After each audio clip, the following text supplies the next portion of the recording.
Hudson Taylor's Spiritual Secret, First Steps of Faith, Chapter 3. And evermore beside him on his way the unseen Christ shall move, that he may lean upon his arm and say, "Dost thou, dear Lord, approve?" H. W. Longfellow. It was no perfect being to whom this sense of call had come. A normal boy living a busy life, whether as clerk in a bank or assistant in his father's store. He had many temptations, and when a lively cousin came to be his roommate, it was not easy to keep first things first and make time for prayer. Yet without this, there cannot be failure and unrest. The soul that is starved cannot rejoice in the Lord, and Hudson Taylor had to learn that there's no substitute for real spiritual blessing. I saw him and I sought him. I had him and I wanted him, wrote one who had gone far in the knowledge of God. And the Barnsley lad, though only at the beginning, had the same blessed hunger and thirst which the Lord loves to fill. My soul thirsteth for thee was the longing of David. My soul shall be satisfied. Yet in the very same breath, my soul followeth hard after thee. It was in one such experience of defeat, longing, and deeper blessing that the touch of God came to Hudson Taylor in a new way. In a moment and without a spoken word, he understood.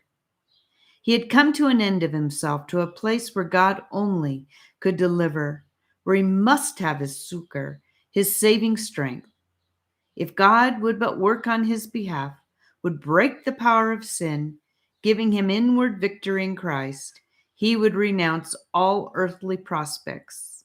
He would go anywhere, do anything, suffer whatever his cause might demand, and be wholly at his disposal.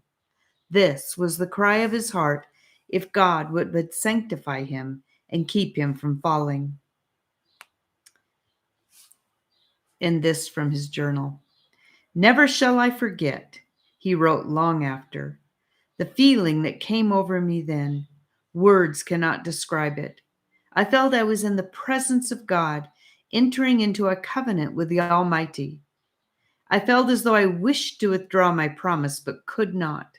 Something seemed to say, "Your prayer is answered, your conditions are accepted." And from that time, the conviction has never left me that I was called to China. China, that great country familiar to him from childhood through his father's prayers. China, to which he had been dedicated even before birth. China, whose need and darkness had often called him from afar. Was that indeed God's purpose for his life? Distinctly, as if a voice had spoken, the word came in the silence. Then go for me to China. From that moment, life was unified in one great purpose and prayer. For Hudson Taylor was not disobedient to the heavenly vision, and to him, obedience to the will of God was a very practical matter. At once he began to prepare, as well as he could, for a life that would call for physical endurance. He took more exercise in the open air, exchanged his feather bed for a hard mattress, and was watchful not to be self-indulgent at table. Instead of going to church twice on Sunday, he gave up the evening to visiting in the poorest parts of the town, distributing tracts and holding cottage meetings. In crowded lodging house kitchens, he became a welcome figure. And even on the race course, his bright face and kindly words opened the way for many a straight message. All this led to more Bible study and prayer, for he soon found that there is one and one alone who can make us fishers of men. The study of Chinese also was entered upon with ardor. A grammar of that formidable language would have cost more than $20, and a dictionary at least $75. He could afford neither, But with a copy of the Gospel of Luke in Chinese, by patiently comparing brief verses with their equivalent in English, he found out the meaning of more than 600 characters. These he learned and made into a dictionary of his own, carrying on at the same time other lines of study. I have begun to get up at 5 in the morning, he wrote to his sister at school, and find it necessary to go to bed early. I must study if I mean to go to China.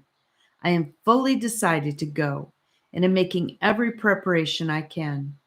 I intend to rub up my Latin, to learn Greek and the rudiments of Hebrew, and get as much general information as possible. I need your prayers. Several years with his father as a dispensing chemist had increased his desire to study medicine, and when an opportunity occurred of becoming assistant to a leading physician in Hull, he was not slow to avail himself of it.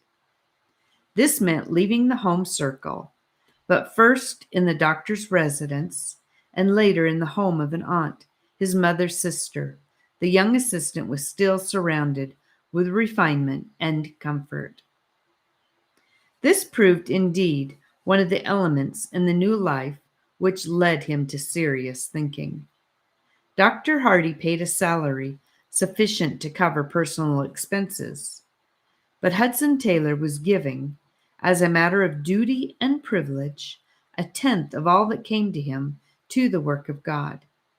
He was devoting time on Sunday to evangelism in a part of the town where there was urgent need for temporal as well as spiritual help. And this raised the question, why should he not spend less for himself and have the joy of giving more to others?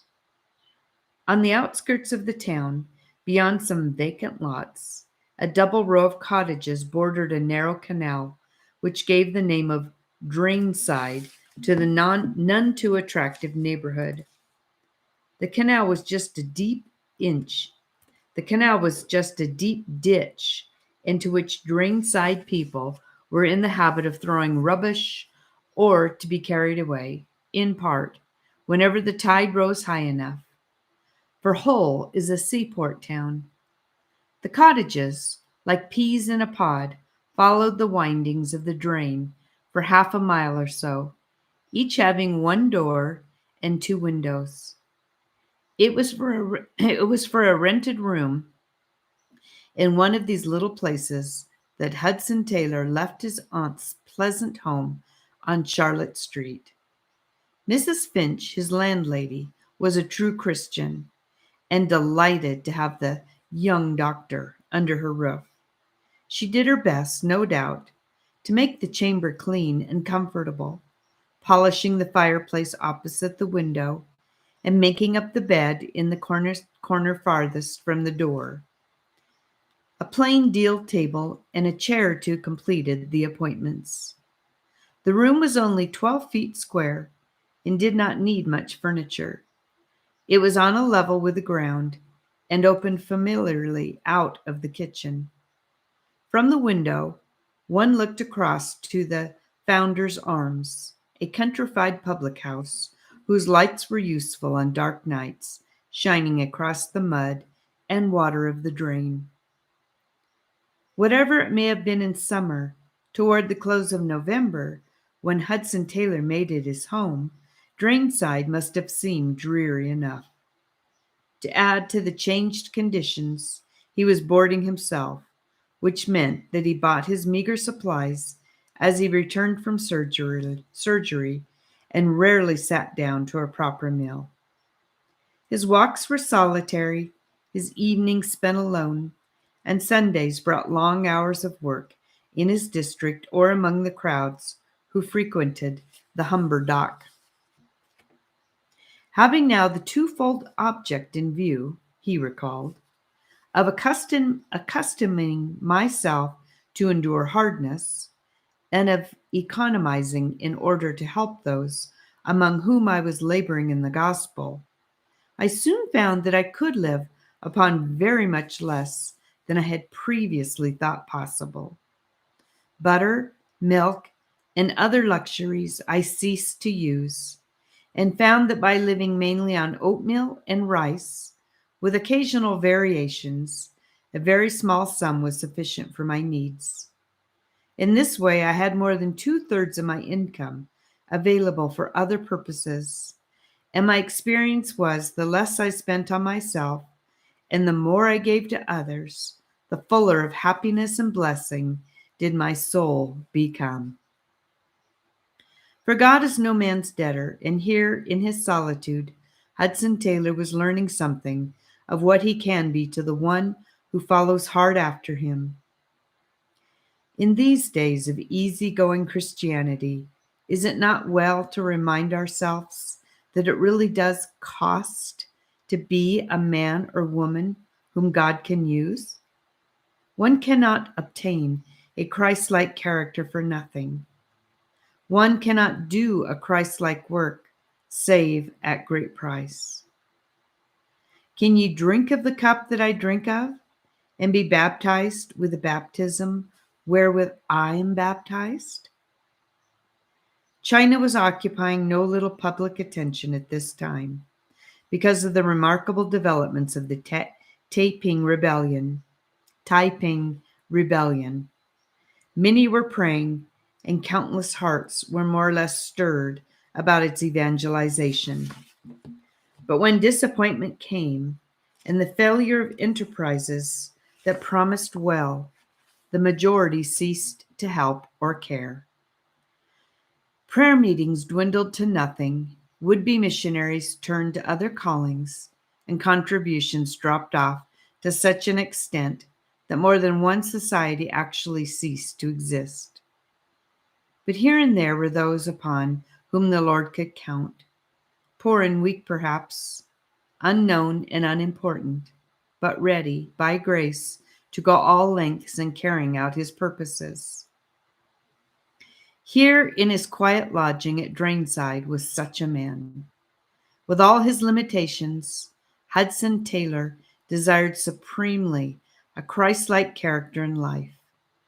As test came after test that might have been avoided, he chose the pathway of self-emptying and the cross, not from any idea of merit in so doing, but simply because led by the Spirit of God. Thus he was in an attitude that did not hinder blessing. Behold, I have set before thee an open door, and no man can shut it. For thou hast a little strength, and hast kept my word, and hast not denied my name. A great door and effectual, and there are many adversaries. Adversaries there certainly were to oppose Hudson Taylor's progress at this time. He was entering upon one of the most fruitful periods of his life, rich in blessing for himself and others. Is it any wonder that the tempter was at hand? He was alone, hungry for love and sympathy, living a life of self-denial not easy for a lad to bear. It was just the opportunity for the devil, and he was permitted for a while to do his worst, that even that might be overruled for good. For it was just at this juncture, when he had been at Drainside only a few weeks, that the dreaded blow fell, and the one he loved with a great love seemed lost to him forever. For 2 long years he had hoped and waited. The very uncertainty of the future made him long the more for her presence, her companionship through all changes. But now the dream was over. Seeing that nothing would dissuade her friend from his missionary purpose, the young music teacher, with her sweet face and lovely voice, made it plain at last that she was not prepared to go to China. Her father would not hear of it, nor did she feel fitted for such a life. This could mean but one thing, though the heart that loved her best was well nigh broken. Is it all worthwhile? Urged the tempter. Why should you go to China after all? Why toil and suffer all your life for an ideal of duty? Give it up now while you can, yet win her. earn a proper living like everybody else, and serve the Lord at home, for you can yet win her. Love pleaded hard. It was a moment of wavering. The enemy came in like a flood, for the lad was benumbed with sorrow, and instead of turning to the Lord for comfort, he kept it to himself and nursed his grief. But he was not forsaken. Alone in the surgery, he wrote the following day, I had a melting season. I was thoroughly softened and humble and had a wonderful manifestation of the love of God, a broken and a contrite heart. He did not despise, but answered my cry for blessing in very deed and truth. Yes, he has humbled me and shown me what I am, revealing himself as a very present help in time of trouble. And though he does not deprive me of feeling in my trial, he enables me to sing. Yet will I rejoice in the Lord. I will joy in the God of my salvation. Now I am happy in my Savior's love. I can thank him for all, even the most painful experiences of the past, and trust him without fear for all that is to come.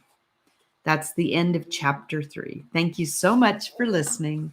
And if you haven't subscribed, please subscribe. God bless you.